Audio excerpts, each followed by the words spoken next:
호구 어머니의 눈물과 강철 설계자의 설계. 폐륜 아들에게 날린 생일날의 핵폭탄. 40년 헌신의 대가. 안녕하세요. 시청자 여러분, 여러분의 인생에 따뜻한 위로와 강철 같은 용기를 전하는 사연 책방입니다. 오늘 저희가 함께할 이야기는 어머니라는 이름으로 40년을 헌신한 한 여인의 삶이 어떻게 가장 잔인한 배신으로 조각났고 그 절망의 파편을 주워들어 어떻게 완벽하고 예술적인 자기 구원의 설계도를 완성했는지에 대한 기록입니다. 이 이야기는 단순한 복수극이 아닙니다. 사랑과 존중을 당연시했던 사람들에게 자신이 얼마나 소중한 존재인지를 냉혹하게 증명해낸 한 인간의 장엄한 독립선언입니다.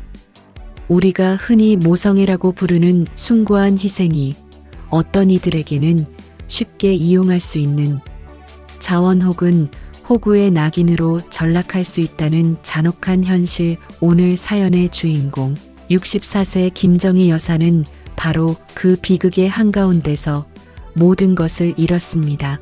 사랑하는 남편의 장례식장, 그 슬픔의 동토 위에서 터져나온 며느리의 날카로운 한마디가 여사님의 세상을 완전히 뒤집어 놓았습니다. 저희 미래가 돌아가신 아버님보다 훨씬 중요하죠. 이 순간 모든 눈물이 말랐고 모든 미련이 사라졌습니다. 그분은 더 이상 희생양이 아닌 자신의 삶을 짓밟은 자들에게 헌신의 대가가 얼마나 비싼 것인지 깨닫게 해줄 냉혹한 설계자로 다시 태어났습니다. 지금부터 그 눈물의 각성부터 심장을 먹게 하는 최후의 일격까지 그 드라마틱한 서사시를 눈물나게 파헤쳐 보겠습니다. 이 이야기가 여러분의 마음속에 쌓인 묵은 응어리를 시원하게 씻어내줄 카타르시스가 되기를 바랍니다. 그날은 차가운 겨울비가 내렸습니다. 빗줄기는 멈추지 않고 창문을 때렸지만 김정희 여사님의 가슴을 때리는 충격은 그 비바람보다 훨씬 더 혹독했죠. 김정희 여사는 홀로 상주석에 앉아 남편의 영정사진 속 미소를 따라 자신의 입꼬리를 억지로 올려보려 했습니다. 그 미소는 그녀의 40년 반려자이자 그녀의 모든 희생을 고스란히 알아주고 감싸주던 유일한 버팀목이었습니다. 평생을 엄마와 아내로 살면서 자신의 감정보다는 가족의 안녕을 먼저 생각했던 여사님, 그 깊은 슬픔은 너무 커서 오히려 감정의 마비라는 보호장치를 작동시켰습니다. 그녀는 손가락으로 영정사진의 테두리를 따라 그리며 속삭였습니다. 여보, 나 이제 정말 혼자란다. 내가 잘할 수 있을까? 조문객이 뜸한 장례식장. 여사님은 가장 가까운 두 사람, 아들 태수와 며느리 지연을 기다렸습니다. 남편이 갑작스레 쓰러져 임종을 맞이하는 그 절박한 순간에도 그들은 어디론가 사라졌습니다. 동서가 걱정스레 속삭였습니다. 언니, 태수가 정말 올 거지? 이 중요한 자리에 아무리 바빠도 그렇지 몰라. 새벽에 전화했을 땐 친구 사업 건으로 공항 근처에 있다고 하더구나. 곧 오겠지. 그녀의 목소리는 희망을 담고 있지 않았습니다. 그것은 이미 무너진 믿음에 대한 체념이었습니다. 그리고 그때 그녀의 낡은 핸드폰이 진동했습니다. 지연이라는 이름. 여사님의 심장이 쿵 하고 떨어졌습니다. 아마도 차가운 길에 서 있거나 급히 택시를 타고 오는 그들의 발걸음 소리가 들려올 것만 같았습니다. 여사님은 조심스레 복도로 나가 전화를 받았습니다. 수화기 너머로 들려오는 며느리 지연의 목소리 예상과 달리 너무나 명랑하고 들떠 있었습니다. 마치 놀이공원에 온 아이처럼. 배경에는 공항 방송이 은은하게 들려왔습니다. 여보세요, 어머니? 아, 저희 지금 막 출국. 수속 끝냈어요. 비행기 타러 가요. 어머, 지연아, 너희 지금 어디라고? 아버지 장례식이. 오늘이야. 당장 돌아와. 지금 당장. 여사님의 목소리는 떨렸지만 며느리의 대답은 충격. 그 자체였습니다. 아, 네, 알아요. 아버님 명복 빌게요 하지만 어머니, 저희가 이번에 유럽 명품 박람회에 꼭 가야 해요. 태수 오빠 승진과 저희 편집숍 사업 확장에 결정적인 기회라서요. 비행기 표도 이미 예약 다 돼 있고 너희가 사람이니 아버지 시신이 채 식기도 전에 해외를 나가. 당장 돌아와. 당장. 이게 무슨 짓이야. 여사님의 눈가에 맺혔던 마지막 눈물 한 방울이 터져 나왔습니다. 그 순간 그녀의 목소리는 절박한 애원으로 가득했습니다. 그러자 지연의 목소리가 얼음장처럼 차갑게 변했습니다. 그 안에 있던 모든 가식과 위선이 벗겨지는 순간이었습니다. 목소리가 낮아지고 딱딱해졌습니다. 그래서요? 어머니 이미 돌아가신 분 붙잡고 3일 내내 상주 노릇을 하며 뭘 하죠? 그게 저희 사업 성공에 도움이 되나요? 저희는 저희 미래가 훨씬 중요합니다. 그리고 아버님 보험금, 그거 어머니 명의로 된 거 확인했어요. 태수 오빠 사업 자금으로 쓰려고 하니까 빨리 정리해서 연락 주세요.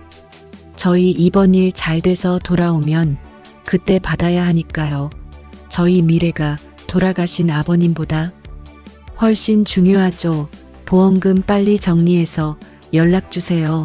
그것은 단순한 모독이 아니었습니다. 40년 헌신을 단숨에 쓰레기통에 처박는 존재 소멸의 선고였습니다. 여사님은 그 자리에서 무너져 내렸습니다. 핸드폰이 바닥에 떨어지는 둔탁한 소리, 그 소리는 여사님의 가슴이 산산조각 나는 소리였을 겁니다. 충격에 눈물조차 나오지 않았고 대신 가슴 깊은 곳에서 끓어오르는 검은 용암 같은 분노와 배신감이 그녀의 영혼을 집어삼켰습니다.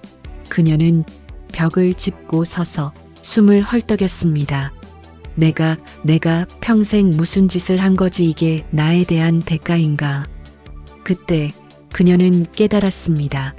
나는 그들에게 사랑의 어머니가 아닌 편리하게 이용당할 현금 인출기였구나. 장례를 치르는 3일은 여사님에게 지옥이었습니다. 몸은 상주였지만 영혼은 이미 과거의 모든 기억을 현미경으로 해체하고 배신의 칼날로 철저히 재구성하고 있었죠. 이 과정은 너무나 고통스러웠지만 동시에 강철 같은 의지를 잉태하는 상고였습니다. 그녀는 남편의 영정사진을 보며 마치 고해성사처럼 자신의 인생을 되짚어 보았습니다. 결혼 전세금으로 여사님은 퇴직금과 대출까지 받아 전세금 2억 5천만 원을 전액 지원했습니다. 그날 지연은 어머니는 천사세요. 다음 생엔 꼭 제가 딸로 태어날게요. 라며 발을 닦아주듯 울었습니다. 여사님은 그 진심 어린 눈물에 가슴이 뭉클하여 내가 더 잘해줘야지라고 다짐했었습니다. 그러나 이제 와서 보니 그것은 최고의 물주 확보에 성공한 기쁨의 눈물이었고 그녀의 그 다짐은 철저히 이용당하는 호구의 신호탄이었습니다. 아들의 꿈을 포기시킨 아들 태수는 밤새워 공부하여 어렵게 미국 유학에 합격했지만 며느리가 사업이 우선이라며 노골적으로 반대했습니다. 엄마 유행 타는 디자이너 되느니 한국에서 실용적인 사업을 하는 게 훨씬 낫잖아요.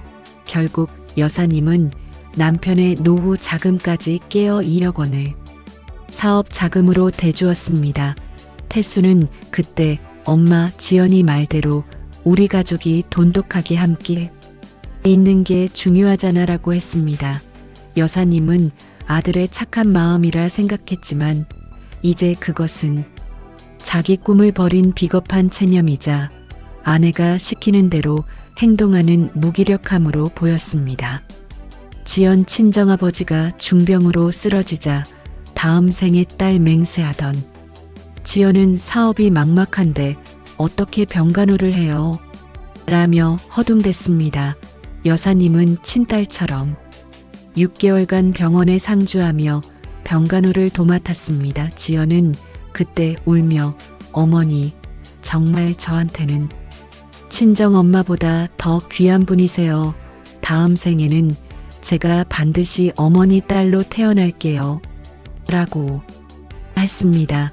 그 눈물은 이제 와서 보니 자신의 희생 없이도 최고급 간병 서비스를 받은 안도감의 표현이었고 다음 생이라는 허황된 약속으로 이번 생의 책임을 회피하는 교묘한 수작이었습니다. 여사님은 깨달았습니다. 자신의 삶 자체가 그들의 무료 서비스와 쉬운 돈을 위한 설계, 도구였다는 것을. 그 처절한 깨달음 속에서 여사님은 더 이상 감정에 휘둘리는 호구 어머니가 아니었습니다. 평생 회사 인사팀에서 쌓아온 인간 심리 분석 능력과 남편의 사업을 도우며 익힌 치밀한 법률 지식을 총동원해 자신의 인생을 재건축할 강철 설계자로 거듭나기로 결심했습니다.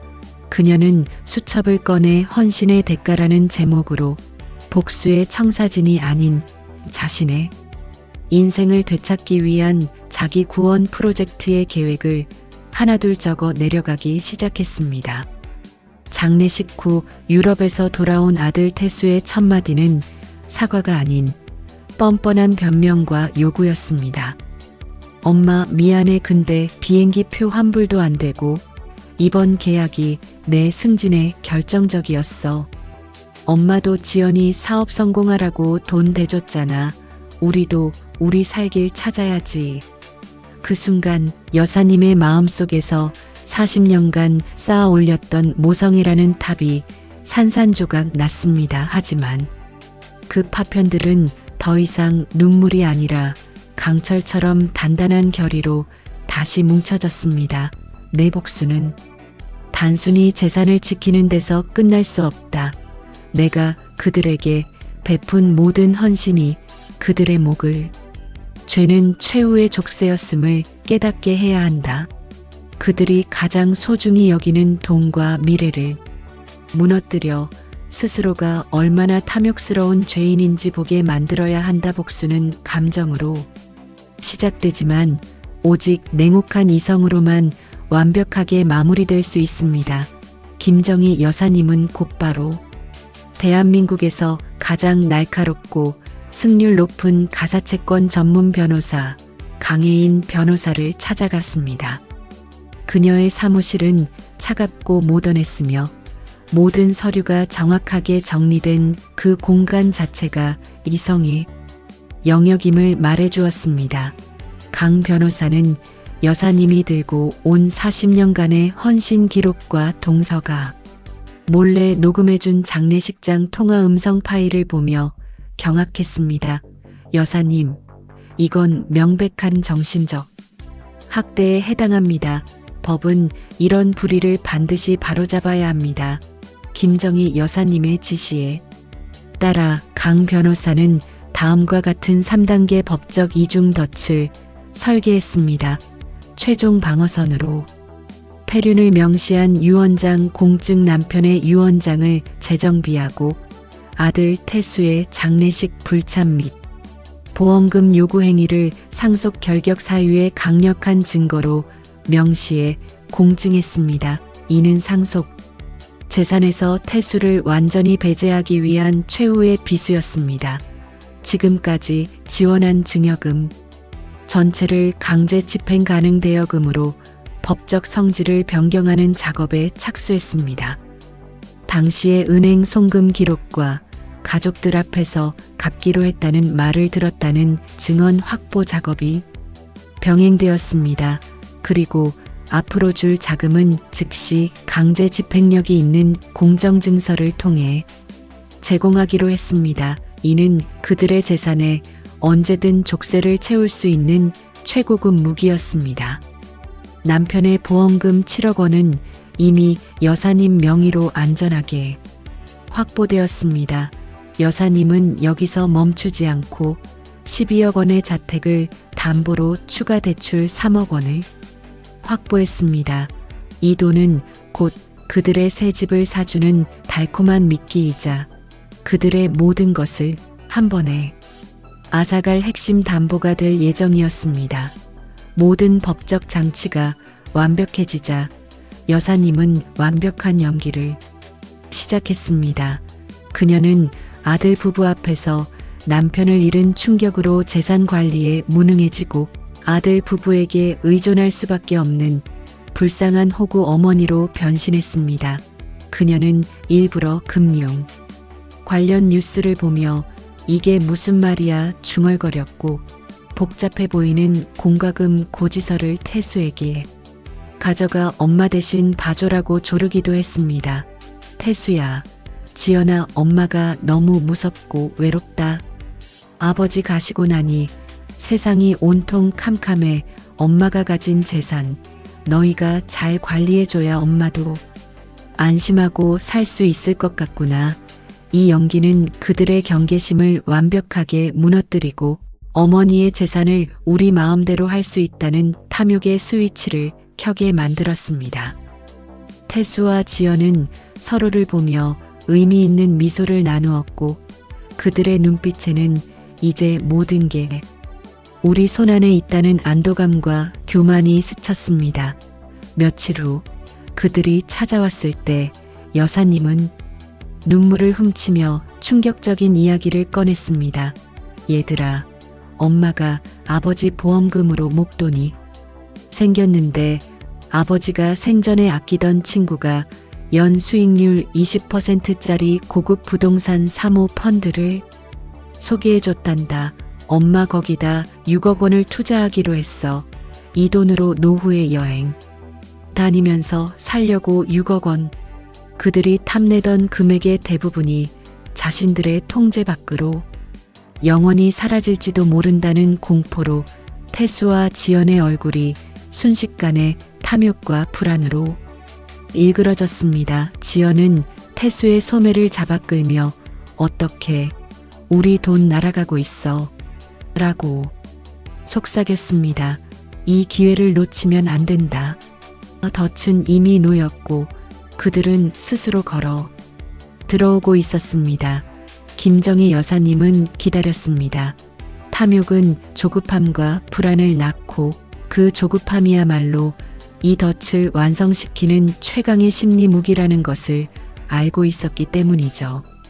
그녀는 그들이 스스로 덫에 목을 내밀도록 완벽한 미끼와 기회를 제공했습니다. 그들이 살던 낡은 전셋집 계약이 만료되자 여사님은 눈물을 흘리며 제안했습니다. 태수야, 지연아. 엄마가 너무 미안하다. 너희 아버지 돌아가신 날도 곁에 못 있어준 거 엄마가 조금이라도 위로해주고 싶다. 이번에 너희가 꿈꾸던 새 아파트로 옮기도록 3억 5천만 원을 도와줄게. 태수와 지연의 얼굴에 탐욕스러운 미소가 번졌습니다. 어머니. 역시 어머니밖에 없어요. 정말 감사해요. 지연이 와락 안겼습니다.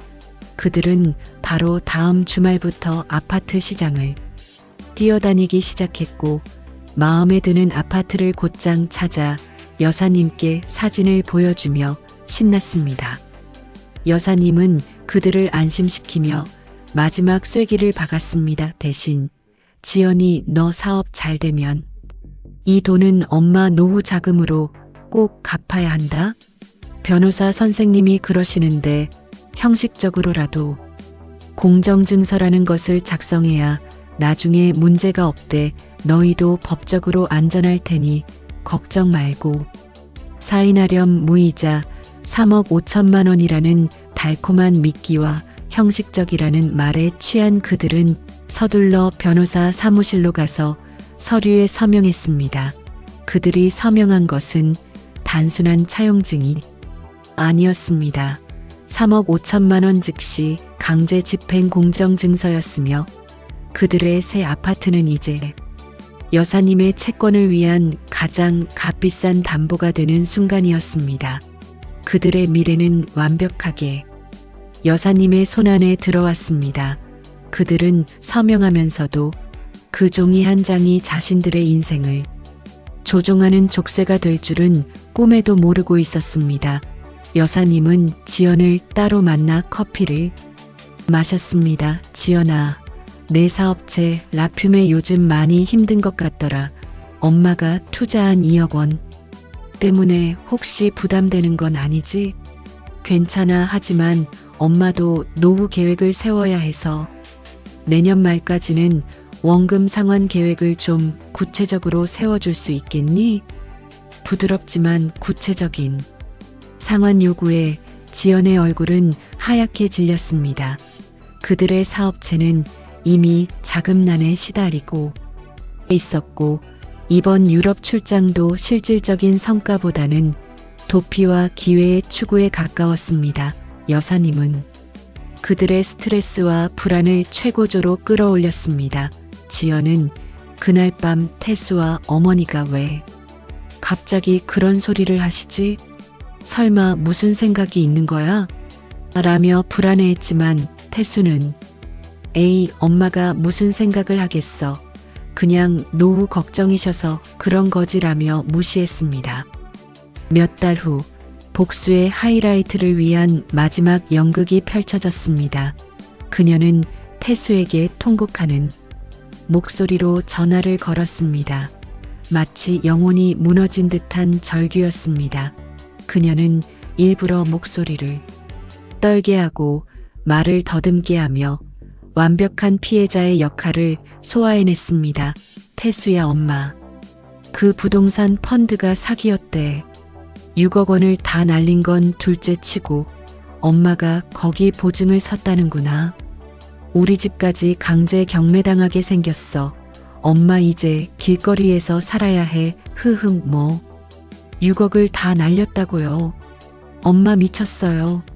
그럼 제가 어머니께 갚아야 할 3억 5천만 원은요. 어머니가 빚쟁이가 되면 그 돈 누가 갚아요. 우리 집이 날아가게 생겼다고요. 태수는 절규했습니다. 배경에서는 지연이 A씨. 내가 진작에 어머니 돈 못 쓰게 막았어야 했는데 이게 다 너희 엄마 때문이야. 라는 욕설이 생생하게 들려왔습니다. 그들의 반응에는 걱정과 연민은 단일도 없었고 오직 자신들의 미래에 대한 공포와 분노만 가득했습니다. 이 연극은 완벽하게 성공했습니다. 그들에게 김정희 여사는 더 이상 탐낼 만한 재산이 아니라 자신들의 미래를 파괴하는 골치 아픈 빚으로 전락했습니다.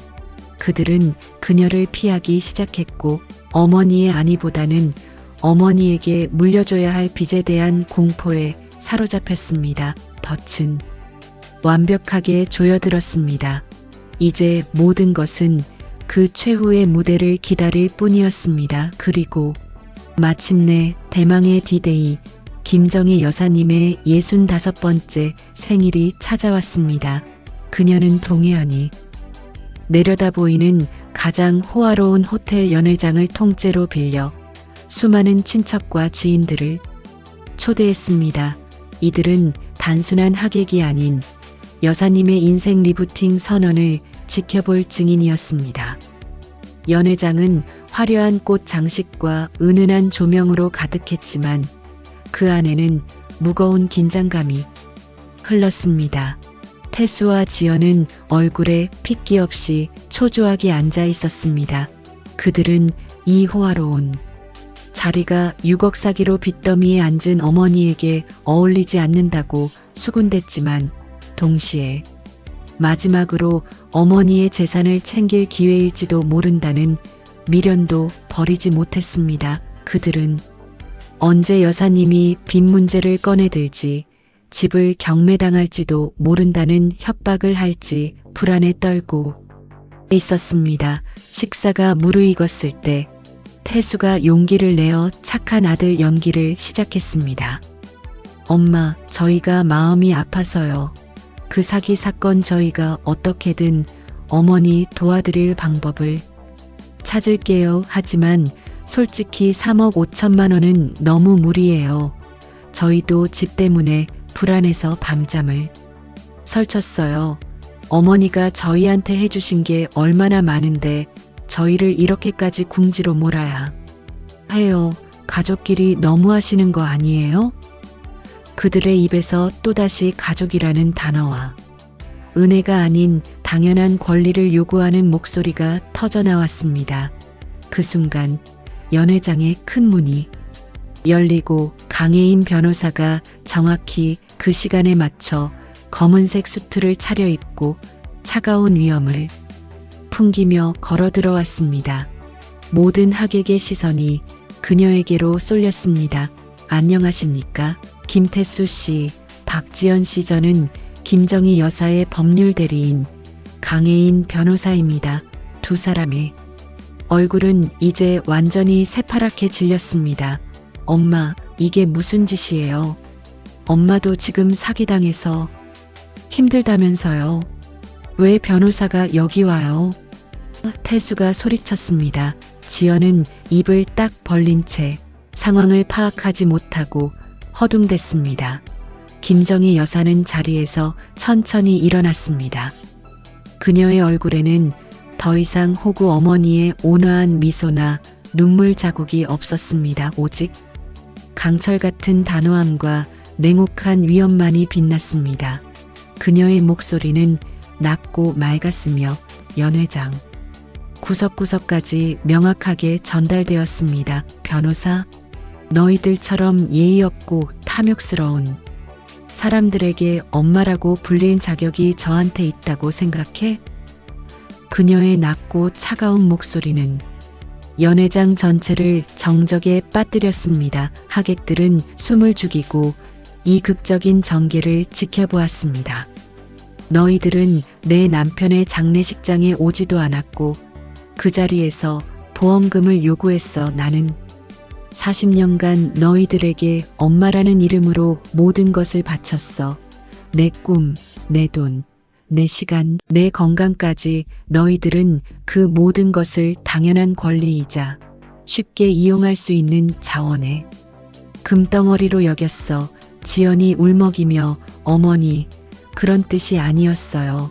라며 변명하려 했지만 그녀의 단호한 손짓에 완전히 막혔습니다.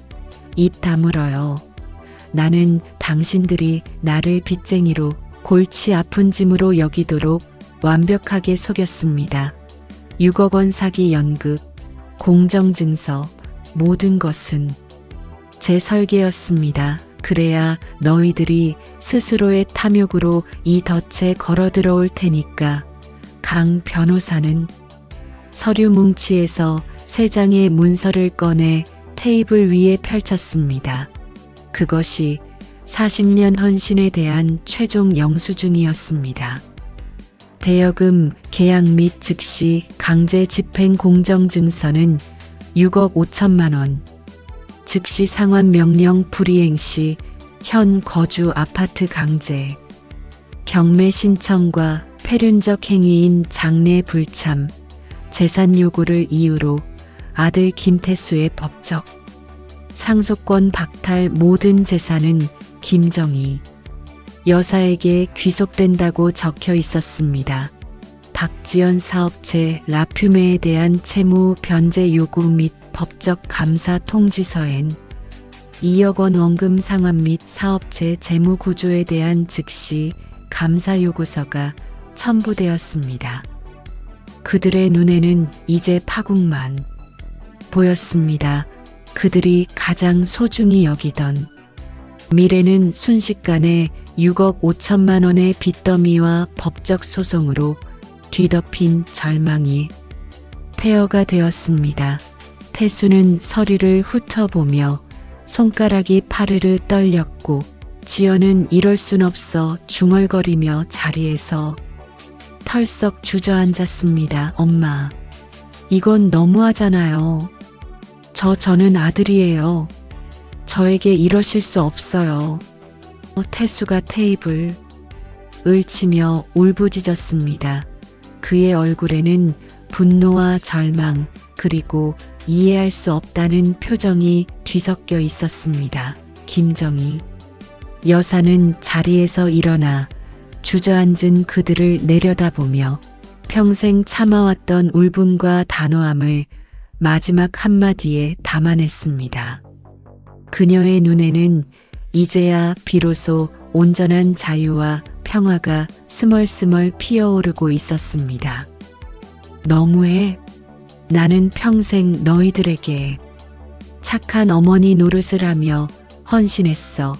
당신들이 내 심장을 찢어놓을 때 나는 너희들을 가장 밑바닥까지 끌어내릴 치밀한 계획을 세웠지. 당신들은 내가 사업에 실패했다고 믿었고 나를 골치 아픈 짐이라고 여겼지.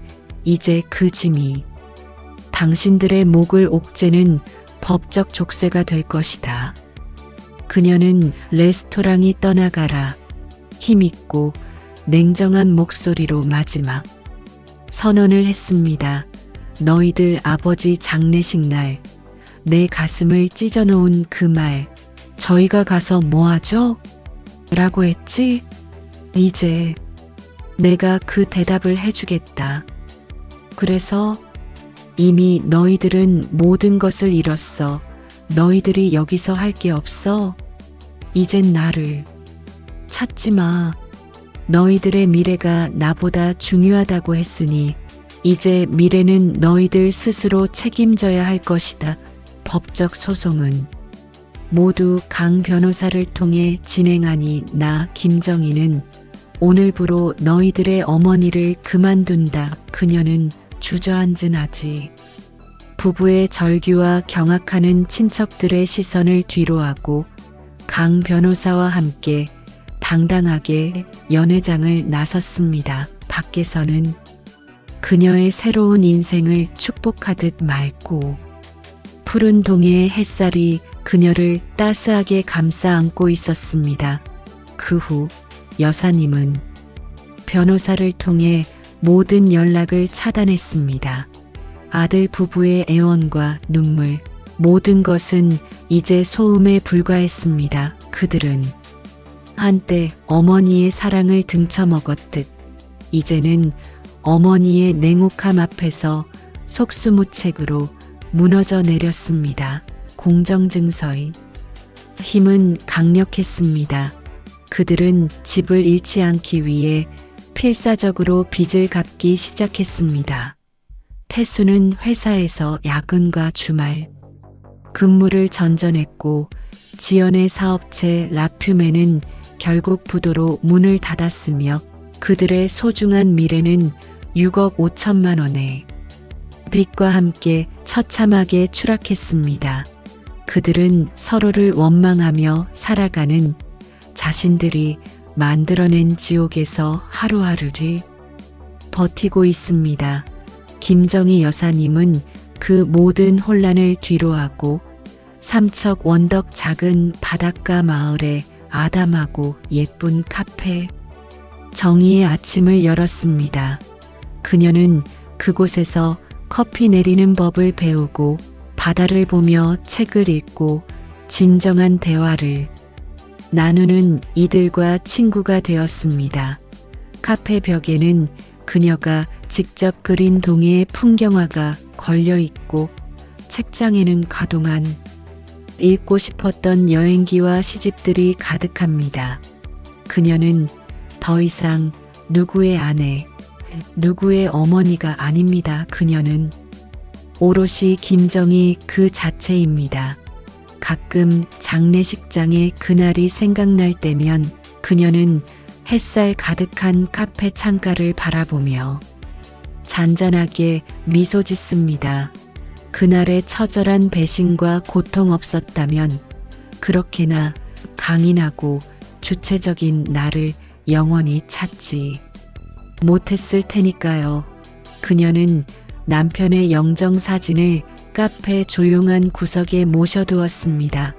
이제 그 영정은 슬픔의 대상이 아니라 그녀가 새로운 인생을 시작하게 해준 해방의 증인이 되었습니다. 여보, 나 이제 괜찮아. 더 이상 속지도 희생하지도 않을 거야. 나 김정희. 이제 나답게 당당하게 자유롭게 잘 살게요. 시청자 여러분, 김정희 여사님의 이야기는 우리 모두에게 깊은 울림을 줍니다.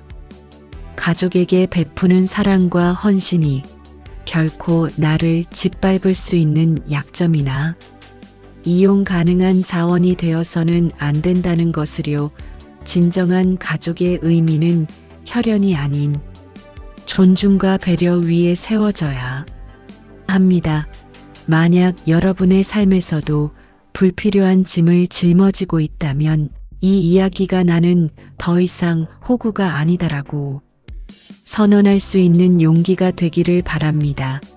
당신의 인생을 설계할 주체는 오직 당신 자신임을 잊지 마십시오. 당신의 헌신은 소중하지만 그 헌신이 당신 자신을 잃는 대가가 되어서는 안 됩니다.